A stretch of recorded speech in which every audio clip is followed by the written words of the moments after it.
IITian से बाबा बनने तक की हैरान करने वाली यात्रा। जानिए कैसे अभय सिंह ने छोड़ा सब कुछ और बने सन्यासी।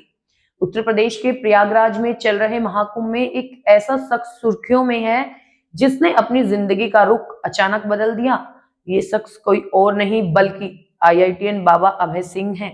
तो आइए जानते हैं उनकी अनोखी कहानी जो किसी फिल्मी कहानी से कम नहीं है। अभय सिंह का जन्म हरियाणा के झज्जर जिले के छोटे से गांव सासरौली में हुआ। बचपन से ही पढ़ाई में होशियार अभय ने दिल्ली में आईआईटी की कोचिंग की और फिर आईआईटी बॉम्बे से एरोस्पेस इंजीनियरिंग में डिग्री हासिल की। इसके बाद उन्होंने कनाडा में एरोप्लेन बनाने वाली एक कंपनी में काम किया जहां उन्हें शानदार वेतन भी मिलता था। लेकिन फिर कुछ ऐसा हुआ कि अभय की जिंदगी में अचानक मोड़ आया। लॉकडाउन के दौरान जब अभय कनाडा में अकेले थे तो उन्होंने अपनी जिंदगी के बारे में गंभीरता से सोचना शुरू किया और फिर अचानक उन्होंने सब कुछ छोड़ दिया और भारत वापस लौट आए। यहाँ लौटकर उन्होंने फोटोग्राफी की और देश के अलग अलग तीर्थ स्थलों की यात्रा की।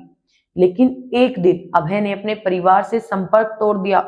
वो ध्यान लगाने में इतना खो गया कि उनके परिवार को उनके फैसले के बारे में कोई जानकारी ही नहीं थी। अभय सिंह के परिवार को जब ये पता चला कि उनका बेटा अब सन्यासी बन चुका है तो उनकी चिंता और भावनाएं दोनों ही बढ़ गई।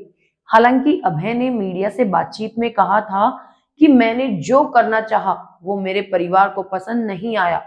अभय के पिता ने भी कहा कि वो हमेशा अपनी धुन के पक्के थे। हमें कभी नहीं लगा कि वो अध्यात्म के रास्ते पर चलेंगे, लेकिन अब ये उसका निर्णय है और हमें इसे स्वीकार करना होगा। हालांकि उनकी मां इस फैसले से खुश नहीं है।